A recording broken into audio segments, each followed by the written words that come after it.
ma cuntooyinka xumaaday ee dadka laga iibinayaa ma cuntooyinka moorsan ee dadku ay cunayaanba wuxuu dhakhtarkan oo kaliya wuxuu Itoobiya waxa jooga 110 milyan oo qof sanadkii baan aragnay qof kansar laga helay 100 hadda wallahi sanadkii ayaa qof noo yimaada Soomaalidana wuxuu albaabka ka soo galba kansar baa laga heliya marka wuxuu waxaan mushkiladan haysato Soomaaliyadan kale maaha waa Soomaaliland buu waxa uu arkay tirada dadka laga helay xanuunka kansarka oo sare u sii kacaysa dadkaas oo ka soo jeeda Soomaaliland haddaba macalinkan ayaa fariin adag u soo diray reer Soomaaliland waxaan dadkii sida u wada saameeyay shay aad u cajiib oo u baahan wax weyn dadka aqoonta leh in fadhiga laga kaco in waxa la baaro raashikan la baaro caruurteenu ku dhacaya annagu inuu ku dhacayo waalidkeen buu ku dhacay assalaamu calaykum waraxmatullaahi wabarakaatu asxaabtayda qaaliga ee ku xiran channelkeena Maxamed Wardi official soo dhawaada muuqaalkeenu wuxuu ku saabsan yahay nin macallin ah oo fariin u soo diray reer Soomaaliland haddaba ninkan macalinka ah qof xanuunsanaya ayuu qaaday waxa uu geeyay Itoobiya balse wuxuu soo arkay wax la yaab leh waxa uu arkay dad badan oo ka soo jeeda Soomaaliland oo laga helay xanuunka kansarka waxa uu arkay tirada dadka laga helay xanuunka kansarka oo sare u sii kacaysa dadkaas oo ka soo jeeda Soomaaliland haddaba macalinkan ayaa fariin adag u soo diray reer Soomaaliland waynu ognahay xanuunka kansarku inuu yahay mid awood Ilaahay ku socda Ilaahay subxaanahu wa ta'ala waxaynu ka baraynaa intii xanuunkaas uu ku dhacay inuu Ilaahay caafimaad sareecana uu siiyo intii aanu ku dhicinna inuu Ilaahay ka ilaaliyo aamin aamin aamin haddaba macalinku waxa uu isweydiiyay sababtu maxay tahay nin dhakhtar ah oo goobta joogay ayuu macalinku su'aal weydiiyay balse ma doonayo muuqaalka inaan ka hor dhaco waxaan doonayaa dhamaanteen inaynu si degan u daawano aniguna waxaan doonayaa inaan sharaxaad kooban idinka siiyo haddaba macalinku waxa uu isweydiiyay sababtu maxay tahay ma cuntooyinka xumaaday ee dadka laga iibinayaa ma cuntooyinka moorsan ee dadku ay cunayaanba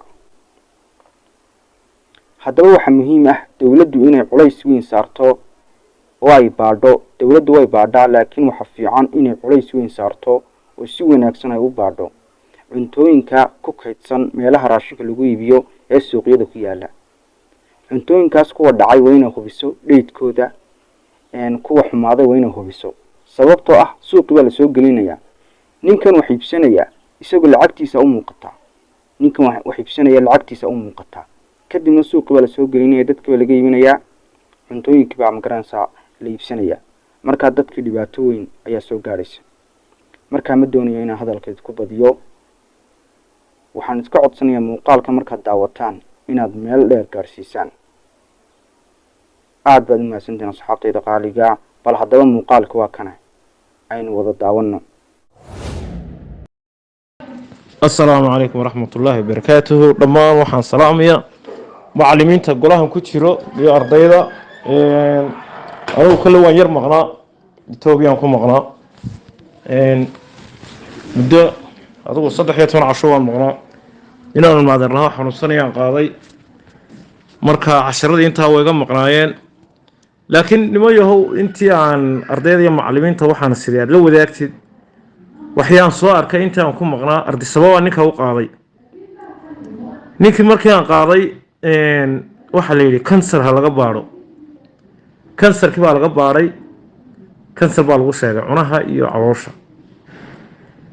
hotelkii aan ku jirnay arbeekadina 4 qof oo kansar lagu sheegay baa joogay 4 qof oo kansar lagu sheegay oo dheer ka joogay ninkii dhakhtarkii xabashug markuu kansar baan ka helay waan la yaabay wixii Soomaali meesha joogo dhamaantood kansar baa laga helay marka kii turjumaanka ayaan ku waa bal weydii sababta anigu daaf Ingiriis waan kula hadliyay sababta dadkan Soomaalidu kansarka lagu sheego wuxuu may inaga daa weydiin anaga weydiinno markaasaan af Ingiriis kula hadlaan ku sababtu waa maxay dad badan oo Soomaaliya waan arkay oo de kansarka ku sheegay waxaan ku I have seen many people that come from Somalia diagnosed with cancer so what do you think is the reason sababtu waa maxaad u maleynaysid ninka xabashu wuxuu yiri not Somalia but Somaliland. Only in this month I found 21 come from Somaliland diagnosed with cancer. wuxuu bishan kaliya waxaan helay 21 qof oo cancer laga helay. Soomaaliyada kaleba maaha,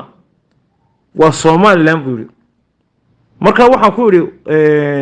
sababtu waa maxay? What is the reason? wuxuu yiri I think you have to make research, but in my opinion is what you eat, your food and what you drink. waa cuntadiina iyo cabitaankiina. cuntadiina dhinac ma dhaafi karto.